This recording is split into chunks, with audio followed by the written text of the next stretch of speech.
Terrell Thomas, Hip Hop since 1987. We're live downtown Atlanta at Live Hip Hop Daily Studios, and I'm with a young gentleman who, if you're not aware of what he's doing in the world of music, you will definitely be aware by the end of this 2019 year. It goes by the name of Rico Pressley. How you feeling, player? What's up, my boy?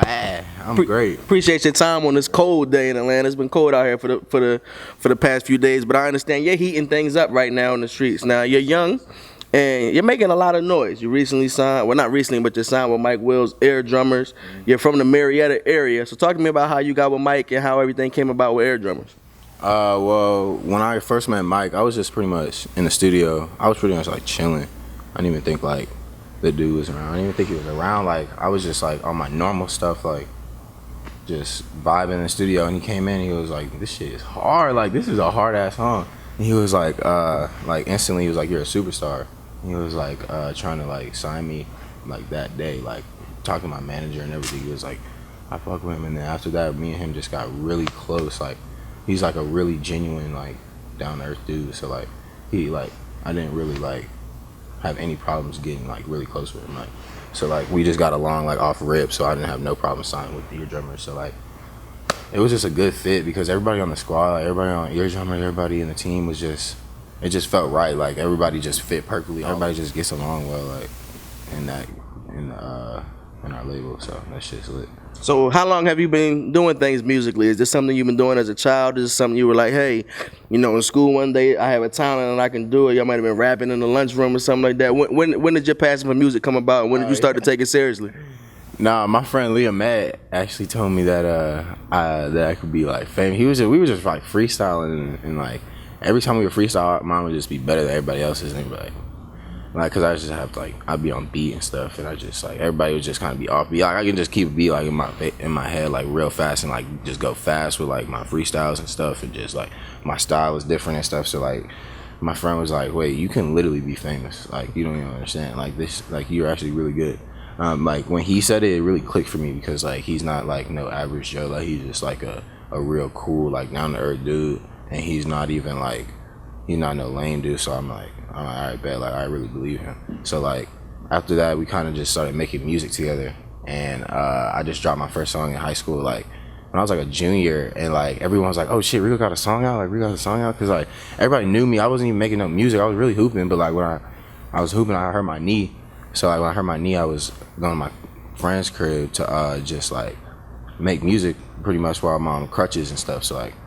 I can't really do nothing, you know what I mean? So I'm on crutches, so like I'm on crutches in the studio, like just with my friends just making one song. We made one song, it was called Yo, it was just a joke. And like it just went up, like it was just funny, but it was just like really, really good. Like it was creative and stuff. It was like really like nobody you've never heard it like how we did it because we were just playing around and stuff and we were having actual fun. Like people be trying to make songs be serious and stuff, but now we were just playing around. So like it just went up in the school and like around everybody's like, oh Joe, you heard Rico's song? Like I was going like crazy, like hella views. Like I'm like I don't even have like I didn't even promote it, I didn't do nothing. It just got like 50K. I'm like, whoa, what the fuck? Like how the fuck? Like I didn't even do nothing. Like niggas in school around all the schools and stuff. And just, where exactly did you go to school? Cherokee and like by like Cobb County. Okay. In Cherokee County for like Cobb, I was in Cobb County for 2 years and then I left Cobb County and went to Cherokee for 2 years. So like I'm knowing everybody around everywhere because I went to two different schools. Like so like everybody's like already knowing me before I even did music just for being like at the parties and just be lit and stuff like off of no music stuff, not even rapping. Like so there when I found a song, everybody's like instantly going to like the fact that I have a song and like it just spread like crazy. And then we made another one and that junk went up too, and it just kept going up. We just dropped like a couple songs like in high school like as jokes almost like. Not even as jokes, but not even serious, like not even in any type of way thinking like that we would get like to this point. But I was just making music and now I just started making it by myself, like just recently the last couple of years, but I was making with my homie Liam Matt just for fun. Like just on some like fun shit, like just some kid, like you know what I'm talking about? Like just some kid stuff. Well, your music has certainly been going up, as you mentioned. You know, you started off making fun music and just having fun, and people are really receiving your music well. I know a couple of your singles, Socialite, Betty Boo, picked up, had great streaming numbers on Spotify and a couple different things. What's your creative process like normally like in the studio? Is it something where you're home and then you come up with the music at home, take it to the studio, or are you in the studio with your homies, with your peers, creating the magic then? How does that normally work? Yeah, if I'm in the studio with my homies, then I'm usually like I'm making a lot of stuff. Like because we used to like if a beat comes on, you just instantly just start freestyling, like all of us if we're in the room. So like if we're freestyling and it sounds good, like usually half my songs I made like came up for freestyle, and then I just turned it into like a real song. You know what I mean? Like I'm just freestyling. I'm like, oh, that sound hard. Like on this beat, pull it up. So they'll pull it up. Whatever I said in the freestyle, or whatever, I might pull it up in there. I might even go harder. Like I might just go even another freestyle on the beat as I'm recording. You know what I mean? Like so, like I don't know, but sometimes I'll be writing stuff down. I write stuff down a lot too when I need to like get it right. I don't want to just like make it sound any type of way. Like it can't be just I can't just be throwing shit together. Like I gotta put it like perfectly created the right way so that it sounds the best. So basically at the end of the day I'm trying to make it just good music, you know what I mean? What do you think is in the water here in Atlanta or here in this southern region of Georgia? As you mentioned, you work with Mike Will for the past damn near 20 years. You know, Atlanta, you've had the Andres and Big Boys with Outkast. You've had T.I.'s and 2 Chainz. You've had Soulja Boy, who recently went on a crazy media run, you know. You had the Ray Streamers, and, you know, now yourself is one of the next cats in the class. What is it about the sound or the culture here in Atlanta that just puts something inside of you artists? I think it's like, I don't know. I always think that too. It's always from Atlanta too. Like, I think it's just everybody's like, I think people from here are just different. Everybody has so much personality. Everybody's just so like unique in their own way. I feel like, I don't know. I feel like everybody's just trying to figure out new sounds and stuff in Atlanta. They don't really care. Everybody's like open to listen to new shit. Like, it's just like it's a new wave out here. Everybody coming out here to do their music. So I don't know. It's yeah, that's what I'm pretty much. Yeah. What are you working on currently? I know that you have some new things in the works, and you know your mastermind and your actual rollout for the year 2019. So what are you working on currently? Right now I'm actually working on like an album or something, like really like either a small project or an album right now. But we haven't really decided. I'm still working on my music right now. I'm just trying to get it all together. I just know that it's gonna be soon. Now, I also understand you were on tour recently. You were on tour with the likes of Wiz Khalifa, Ray Streamer, OT Genesis. What was the tour like? And give me some memorable experiences you've had when you were on tour. The tour was definitely like the best time of my life. Like that shit was like the best thing ever. And I didn't even. Oh, really? Yeah, it was like the best thing ever. Like, and when I'm on tour, like I didn't know like really what it was gonna be like, but it was like really, really, really like repetitive and really like exactly what I want, like exactly what I want in the repetitiveness. Like it's not like too much. It's like perfect for me. And like so I love to perform too. So like and it's like every other day you get to perform, so it's just like extra lit. But like memorable, like something memorable would probably be like when Wiz told me that like he was gonna watch me perform because I didn't even know him yet. So he was like called me, one of his managers like came and got me out of Ray Streamer's dressing room. So I'm just sitting here talking to Jimmy. We're just chopping it up and shit. And then when his managers come in, they're like, you see Rico Pressley? I'm like, oh shit, like what the fuck? Like, what the hell? And they're like, Wiz Khalifa wants to talk to you. I'm like, I'm on this tour, but like I didn't really like talk to him like that because I just got on tour. So it was like the first day, not the first day. It was like the second day because I had performed. No, it was like the second, or no, it was like the third day or some third performance or whatever. Because I had performed like twice and I just killed it.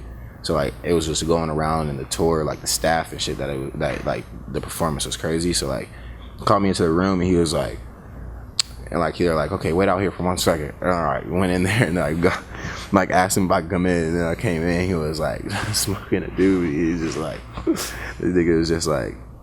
He's like, yo, shit. He's like, your performance is lit, bro. I'm gonna have to come watch that shit today. I'm like, oh shit, like we're in Jacksonville. Okay. So I'm like, oh shit, this nigga really wanna come see my shit, like. And then I'm like performing. I'm like, I heard like he said that shit, like the last shit that I didn't even know, like, bro, I might have forgot. Like other people don't come up to the side of the stage. Like if you're an artist, you don't come to the side of the stage, like while somebody is opening your show, like, and it's your show, like. He was supposed to be like in the dressing room, like do whatever he does. Like nobody ever comes. Yeah, and I'm performing. I look over and this nigga's right on the side of the stage, watching my eyes. And he was like, just going crazy that shit. He's like, I'm just like looking at him. I'm going crazy. He's just driving me, and we ended up getting along. Like right after that, after that, I just would go to his dressing room all the time. Did y'all hop in the studio? Did y'all record anything together with? Hell yeah, we got 2 songs together, and them shits are crazy. Like, okay. Really crazy. Really breaking barriers. Like crazy, like this hard shit. So, but I showed him because like, we were, that's how it actually worked. Actually, it was on tour. I was on tour with him, and I would just go into his dressing room like after parties and shit, or before the show. I might go fuck with him. I might hop on his hot rocket, like, or whatever, you know, it's called what's it called? This little hot rocket? Yeah, it's called? Yeah, the motorcycles. We might start riding motorcycles and shit, like.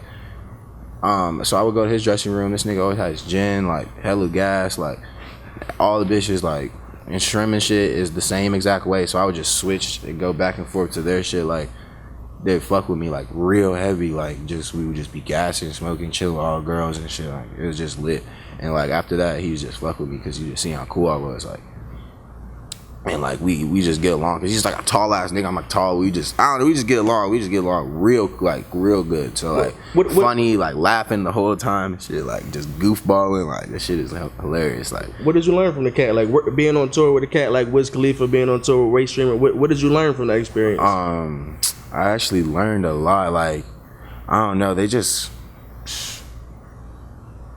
they just taught me a lot of shit, like just little stuff, how to carry myself, how to move, stuff like that, like stuff to be a star, you know what I mean? Just like little shit. But you know, Wiz just let me come to his crib in LA off the tour. Like I'm just showing him some music or whatever. I'm like listen to this shit. He's like, this shit hard. He's like, we gotta do some shit. Like, we gotta do some shit for real. Like, you need to come to my crib in LA. Like after the tour, we can like chop some shit up. We can make some hard shit. And I ended up doing that. Like, so right after the tour, I flew out to LA, and we're in his basement and shit, just chilling and making hella music. And we made a couple songs. You know, they're going hard as hell. Like, they're fire. What do you want people who will become aware of your sound as your career continues to grow? What do you want them to get from your music, and what do you want them to see from you as an artist? I want them to see that you know, I haven't changed. I guess I don't want to like people getting this shit and start changing, being weird and stuff. I just want to be the same person, just be genuine. You know what I mean? Down to earth. I like to give our audience a chance to kind of know the artist on a personal level. So I'm gonna ask you a few things, and you let me know which one you prefer. So for example, I would say Beyonce or Rihanna, and you pick what you say who you would go with. We're gonna start off being here in Atlanta. You know, it's the home of the chicken wings, chicken sandwiches. However it goes, you do American Deli or JR Cricket. JR Cricket. Zaxby's or Chick-fil-A. I lied. It was American Deli. What you saying again now? Zaxby's or Chick-fil-A. Damn, why you got me choosing on my favorite? That's everybody knows me. I always walk in with some Zaxby's and Chick-fil-A, but I don't have a choice. I can't choose. Red Kool-Aid, grape Kool-Aid. Red.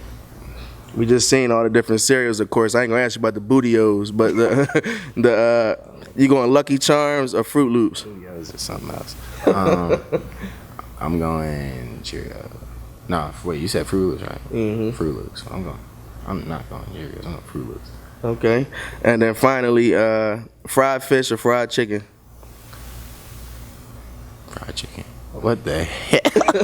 Who are some producers that you haven't had the chance to work with? Of course, working with a cat like Mike Will, you know, you're already around greatness. Who are some producers that you haven't had the chance to work with yet that you would like to work with in the future? I like that white boy Murder Beast. He's fire. I like how his beats become hard. What's it? Probably Zaytoven. I got some melodies for him. They go stupid. And that's about it.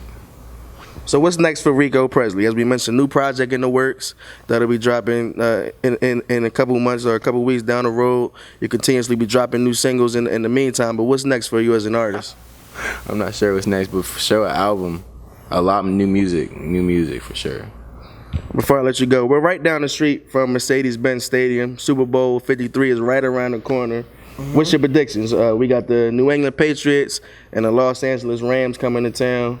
Who you got winning it? Who your Super Bowl MVP? Damn, I don't even know, but I can't bet against Tom. That nigga just. I'm gonna say Tom's MVP and that the Patriots win because I don't want to be stupid. But I want LA to win for some reason. I don't know why. I just want the niggas to win. Cats want the underdogs a lot, and right now Tom Brady he looking unstoppable after what Tom Brady is looking like crazy, so I don't even want him to win. But I know I'm not gonna say he's gonna lose because I'd be stupid. I ain't mad at that. Let our audience know where they can check you out on social media, and also let them know where they can check out your music immediately following this interview. All right, you could follow me on Instagram at Rico Pressley, RICOPRESSLEY. And then on YouTube, you can look me up. I got a single out with Sway Lee. It's called Betty Boop. It's on all major platforms. It's on iTunes, everywhere, Spotify, all that shit. You can go look it up. Rico Pressley, Betty Boop. That's it. Terrell Thomas, we live right now, Live Hip Hop Daily Studios, downtown Atlanta. Make sure you stay tuned to Hip Hop's 1987. Follow this brother and what he has going on, and stay tuned because we'll be bringing you his music live.